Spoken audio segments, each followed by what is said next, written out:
berkomitmen menambah lapangan pekerjaan untuk warga Kabupaten Oku Timur. PT Zi Cemerlang Bersaudara Kirana Group dirikan pabrik mini kelapa sawit di Dusun 3 Sido Makmur, Kecamatan Martapura. Potensi perkebunan kelapa sawit di Kabupaten Oku Timur tentu sangat melimpah. Ada ribuan hektar area perkebunan kelapa sawit di kabupaten tersebut.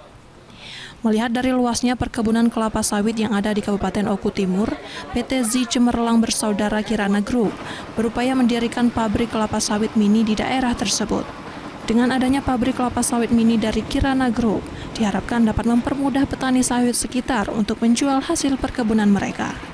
Selain hal tersebut, pihak dari perusahaan berkomitmen dapat membuka lapangan pekerjaan untuk warga Oku Timur agar dapat membantu pertumbuhan ekonomi di daerah tersebut.